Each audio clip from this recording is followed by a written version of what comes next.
Stop thinking ordinary. Break out of your comfort zone.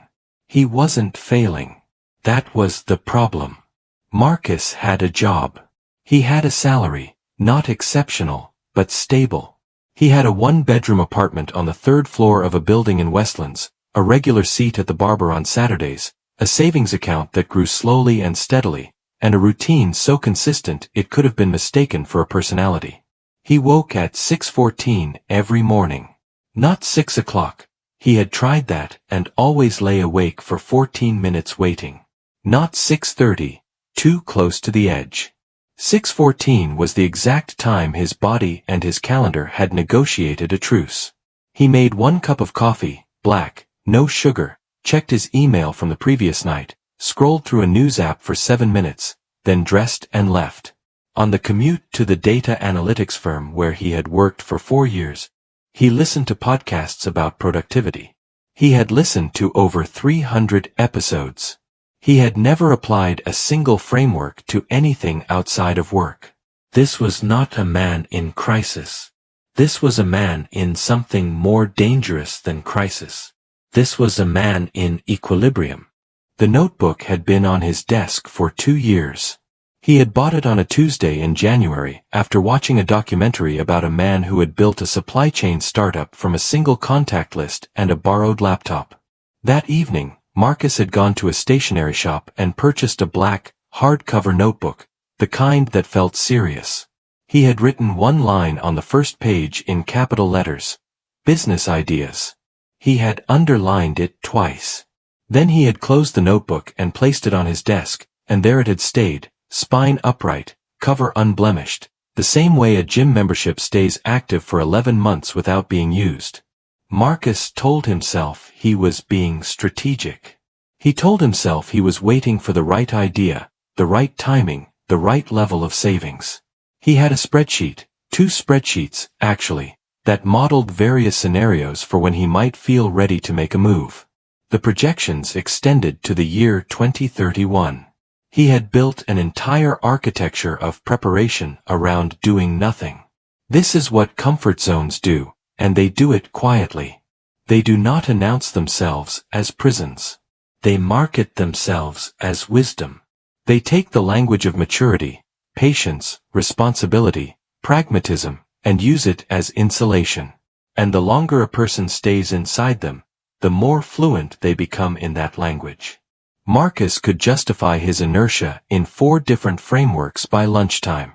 He had convinced himself that stillness was a form of movement, that thinking about change was equivalent to initiating it, that because he was not declining, he was progressing.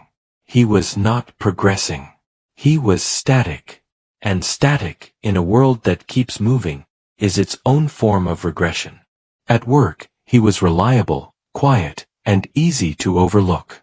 His manager, a woman named Aking who had once told him he had serious potential, had stopped saying it after his 2nd annual review. Not because she was unkind, but because she had waited, and nothing had moved. So she had quietly redirected her enthusiasm towards someone who was hungrier, and Marcus had not noticed, or had noticed, and found a way to categorize it as evidence that the workplace was political, not that he was invisible. He had a coffee mug that read, "Mondays are hard." He thought it was funny. He had not asked himself why he needed Mondays to be hard. Why, at 28, the primary emotion attached to the beginning of a week was something to be endured rather than entered. The Friday evening it started to unravel was unremarkable in every external way. Marcus was in a cafe near his office, the same cafe he went to every Friday, the same corner seat, the same oat milk flat white, when he saw James. James Kariuki. They had been in the same cohort at university.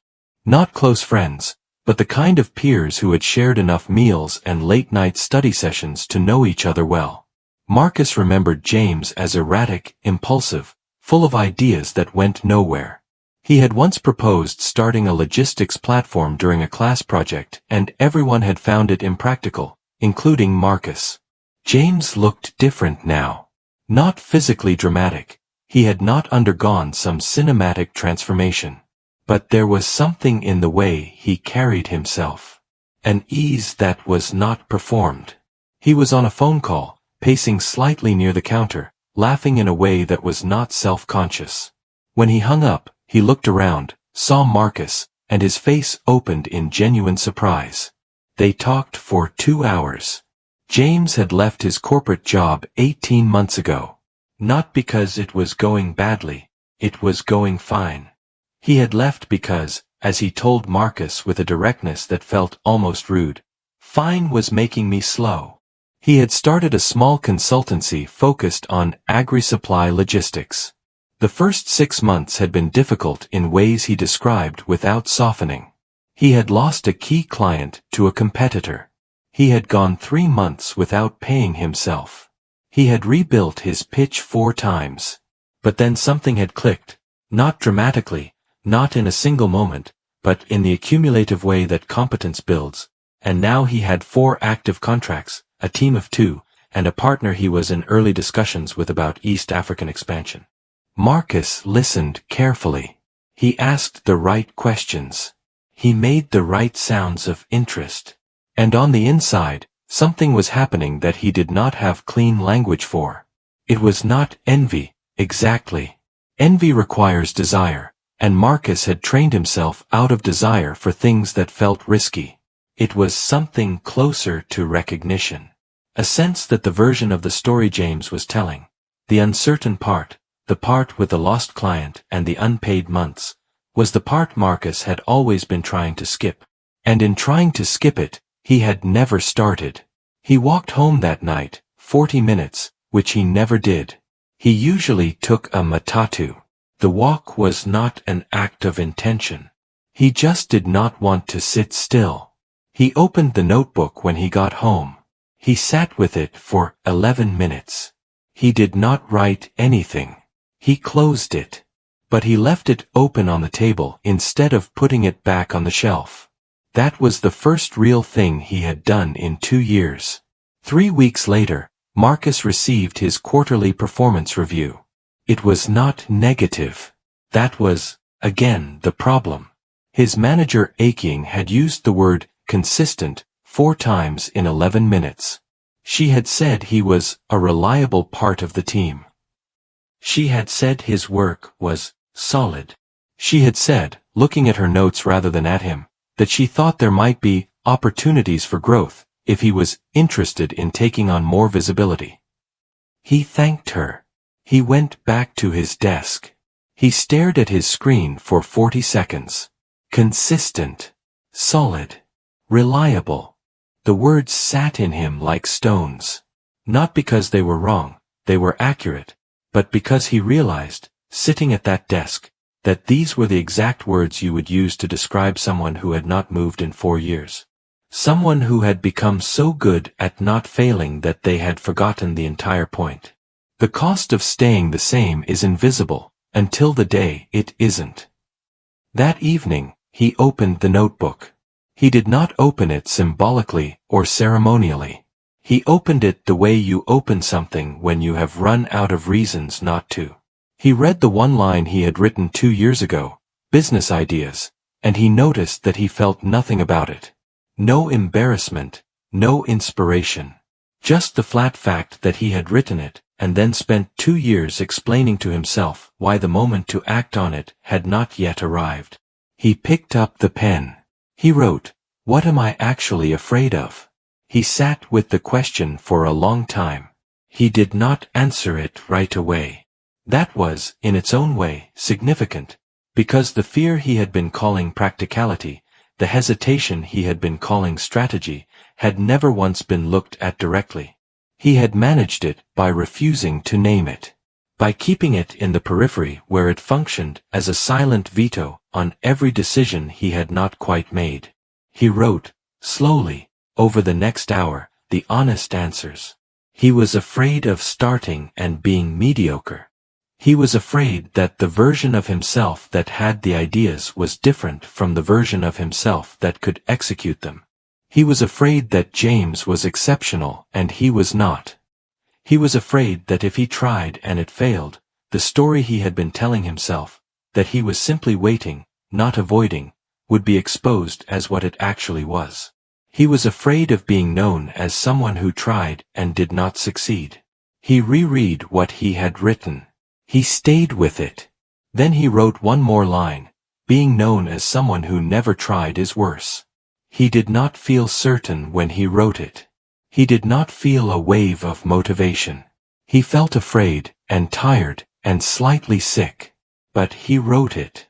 And that distinction, doing the thing while the fear is still present, was the only distinction that mattered. He did not quit his job in a moment of inspiration. He started building something alongside it. At 5:30 in the morning, before the 6:14 alarm, before the coffee, before the commute, he worked. He had identified a gap in how small and medium enterprises in Nairobi were managing internal data. Poorly structured spreadsheets, manual processes, decisions made on guesswork. He had the skills. He had 4 years of watching how companies handled information badly from the inside. He had, as it turned out, noticed far more than he had thought while being consistent and solid and reliable. The first 2 months were disorienting in ways he had not anticipated. Not because the work was too hard, but because the absence of a clear outcome was genuinely uncomfortable. At his job, success had defined parameters. He knew what good looked like. Here, he was operating without a rubric, without a supervisor, without anyone to tell him if the direction was right. The latitude he had always told himself he wanted turned out to feel, in practice, like exposure. He sent his first pitch email to a small accounting firm he had found through a business directory. He rewrote it 11 times in 3 days. He sent it on a Thursday morning and spent the next 4 hours intermittently checking his inbox with a physical sensation in his chest that he eventually identified as vulnerability. He was not used to vulnerability. He had spent 4 years constructing a life from which it had been almost entirely excluded. The firm did not respond. He sent 4 more emails that week. 2 were ignored. 1 bounced back. 1 received a reply, a dismissive 2-line response that said they handled their data internally and did not require outside assistance. He kept going. He told 3 people what he was doing.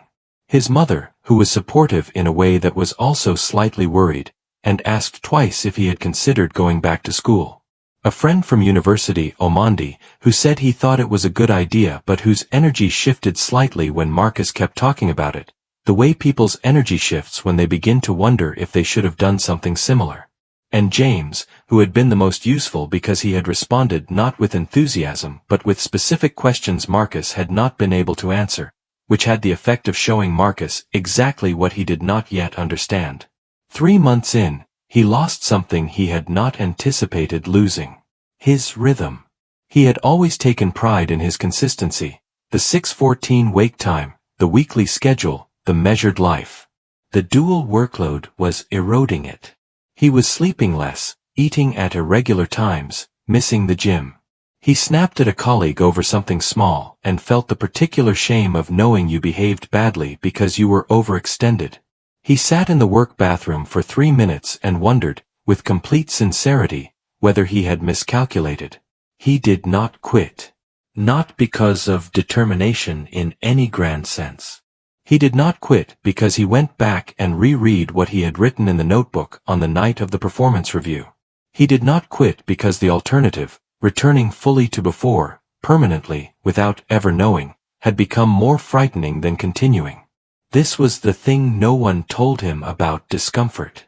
It did not become comfortable, but it became familiar. And familiarity, it turned out, was enough to keep moving through. In his 5th month, he landed a client. A medium-sized import business that was running 3 separate inventory systems that did not communicate with each other. He charged less than his work was worth because he was not yet certain he could deliver at the level they needed. He delivered at a level that surprised both of them. It was not a turning point in any movie sense. There was no music. He went home, made himself a meal, sat at the table, and felt something he recognized eventually as the specific satisfaction of having done a thing you were uncertain you could do. He wrote one word in the notebook that night. Not because he was tracking progress symbolically. He wrote it because he needed to mark that it had been real. Evidence. He did not resign dramatically. He had a conversation with aching, professional and clear, about 4 months after his first client. He was not triumphant. He was deliberate. He thanked her genuinely, not as a formality, but because he had come to understand that the boredom and frustration he had felt in that office had not been the office's fault. The office had offered exactly what it advertised. He had confused its ceiling for his own. The year that followed was not a success story in any simple sense. It was a competence story, which is different. Success stories have climaxes. Competence stories have increments. They have the 15th attempt at a client proposal, and the realization that you've gotten quieter and more precise in how you communicate value. They have the Sunday evening when you look at a problem you couldn't have diagnosed a year ago and solve it in 40 minutes.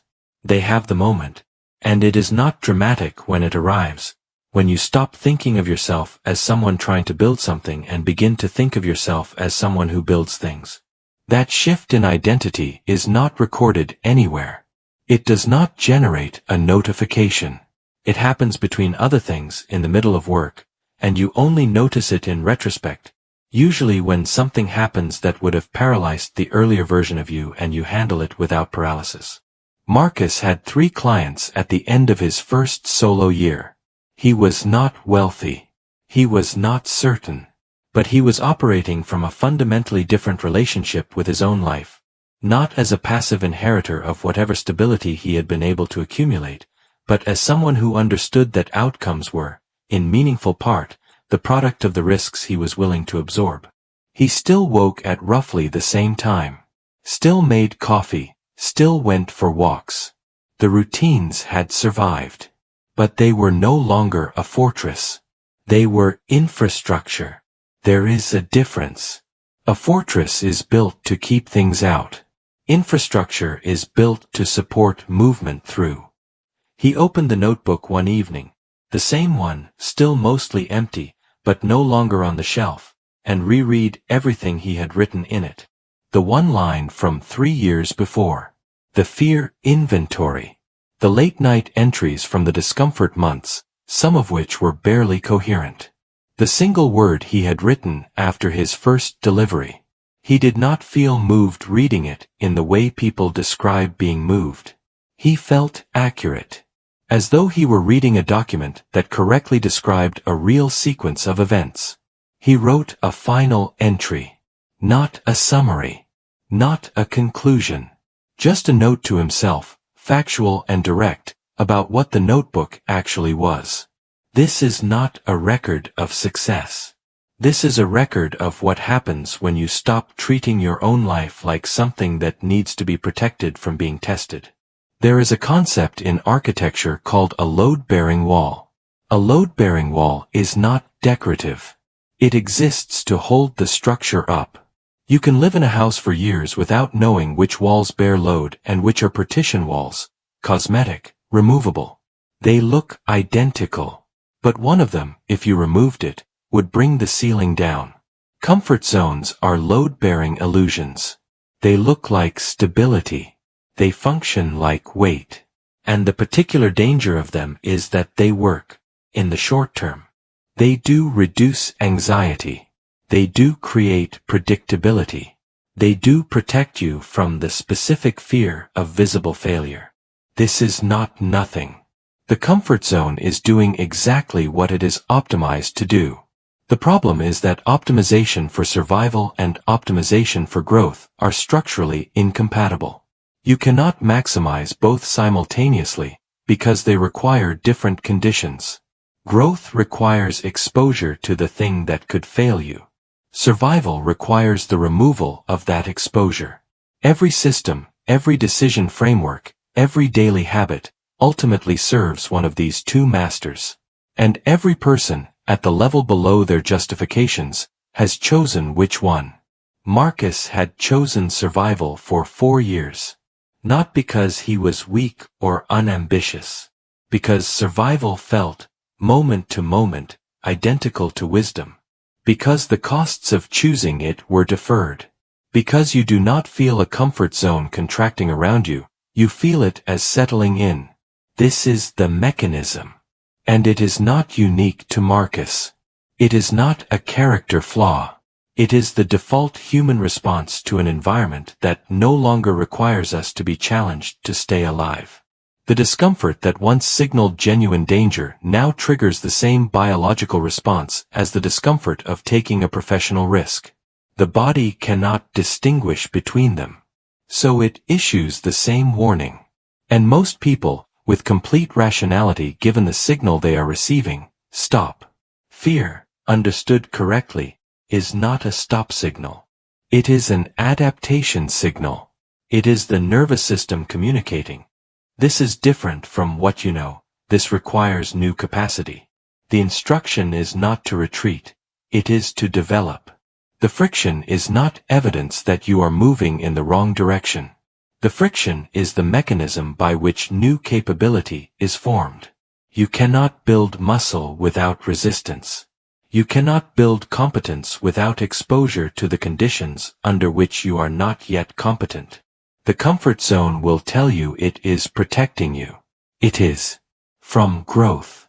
The notebook is still on Marcus's desk. It is not full. He does not treat it as a trophy.